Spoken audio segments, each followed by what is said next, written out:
नाशिकमध्ये शिवसेना ठाकरे गटाचं निर्धार शिबिर, उद्धव ठाकरेंची जोरदार गर्जना। नाशिकमध्ये शिवसेना ठाकरे गटाचं निर्धार शिबिर उत्साही वातावरणात पार पडले। या शिबिरात पक्षप्रमुख उद्धव ठाकरे यांनी दिलेलं भाषण प्रचंड गाजलंय। ठाकरेंनी आपल्या भाषणातून एकाच वेळी भावना, इतिहास आणि राजकीय स्पष्ट वक्तेपणा यांचा संगम साधलाय। उद्धव ठाकरे यांनी यावेळी केंद्र सरकारकडे मोठी मागणी केली आहे। शिवजयंतीला देशभर सुट्टी जाहीर करा, त्यांनी स्पष्ट शब्दात सांगितलं। फक्त मतांसाठी शिवाजी महाराज की जय म्हणू नका, खरोखर आदर असेल तर कृतीतून दाखवा। आपल्या समर्थकांबद्दल कृतज्ञता व्यक्त करत ते म्हणाले, सत्ता असो किंवा नसो, तुम्ही माझ्या सोबत आहात हीच माझी खरी ताकद आहे। तुम्ही वाघाचे छावे आहात, शिवरायांच्या मावळ्यांचे वारसदार आहात। मराठी अस्मितेचा मुद्दा अत्यंत ठामपणे मांडताना उद्धव ठाकरे म्हणाले, मराठी माणसासमोर मस्ती नाही चालणार। संयुक्त महाराष्ट्राच्या लढ्यावेळी मराठी माणूस पिसाळला होता, आजही तो अन्याय सहन करणार नाही। शिवाजी महाराजांचा संदर्भ देत त्यांनी सत्ताधाऱ्यांवर निशाणा साधलाय। त्यांनी चंद्रकांत पाटील आणि अमित शहा यांच्यावर टीका करत विचारलं, शिवाजी महाराजांवर पुस्तक लिहिल्याचं म्हणणाऱ्यांनाच चक्कर आली, काय लिहिताय, काय बोलताय? कपाळावर हात मारायला लावणारी स्थिती झाली आहे। शिवप्रेम आणि न्याय यावर भर देत ठाकरे म्हणाले, शिवाजी महाराजांचा अपमान करणारा कोणी असेल त्याला शिक्षा झालीच पाहिजे, ही शिवशाही आहे। शेवटी उद्धव ठाकरे यांनी आपली भूमिका स्पष्ट करत सांगितलं, मी काँग्रेसचा प्रवक्ता नाही, परंतु देशात सामाजिक समतेची खरी स्पर्धा हवी। शिवरायांचा आदर फक्त भाषणांपुरता नको तर कृतीतून दाखवला गेला पाहिजे। नाशिकच्या शिबिरातून पुन्हा एकदा उद्धव ठाकरे यांनी आपली राजकीय शैली, जनतेशी नातं आणि शिवसेनेची भूमिका ठामपणे मांडली आहे। तसे सगळे जात आहेत, जाऊ द्या, पण तुमच्या सारखे खरोखर ज्याला आपण वाघाचे छावे म्हणू असे मर्द, शिवरायांच्या मावळ्याचे वारसदार माझ्या सोबत आहे, त्याचा मला अभिमान आहे। उन्हाळा तर तापलाय,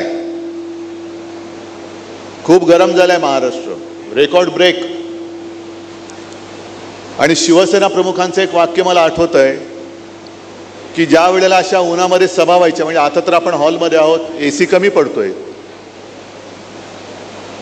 उन्हातानाच्या मोर्चात किंवा सभेमध्ये शिवसेना प्रमुख म्हणायचे की जमीन तापले, वरनं सूर्य आग ओकतोय, पण मधली तुमची डोकी नुसती उन्हाने नाहीत तर अन्यायाविरुद्ध लढण्यासाठी तापलेत की नाही, हा महत्वाचा प्रश्न आहे। कारण नाहीतर गरम असे सगळेच होतात हो, विचाराने किती तुम्ही तापलायत हे महत्वाचं आहे। त्याच्यावरती उद्या आपलं भविष्य आणि आपल्या महाराष्ट्राची नेमकी दिशा ही ठरवणार आहे। ही दिशा आपण ठरवणार, हे गद्दार नाही ठरू शकत।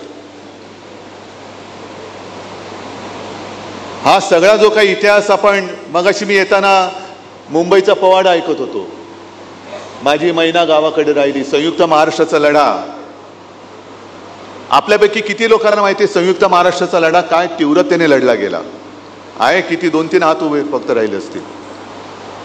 तो आकडा आहे 105 हुतात्म्यांचा, हा सरकारी आकडा आहे। पण जसं आता संजय राऊत आपण उल्लेख केला, तुलसी गबार्ड, तसंच त्यावेळेला एक परदेशी पत्रकार आले होते। मुंबई लुटली जाते, सगळ्या गुजरात्यांबद्दल माझा राग नाहीच आहे, पण खास करून जे 2 तिकडे बसलेत त्यांना कल्पना नाही महाराष्ट्र। हो, त्यावेळेला पंतप्रधानपदी नेहरू बसले होते आणि उघड्या गाडीतून नेहरू फिरायचे नेहमी। अपेक्षा केली होती त्यावेळेला, अपेक्षा केली होती आणीबाणी नको म्हणून। ज्याने आणीबाणी लादली त्या इंदिराजींना संपूर्ण देशाने शिक्षा दिली, जरूर दिली, पण नंतर जनता पक्षाने जे काय देशाचे धिंडोडे वाट लावली, मग त्याच देशाने, त्याच जनतेने पुन्हा इंदिराजींना पंतप्रधानपदी बसवलं। Subscribe now and press the bell icon. Never miss an update.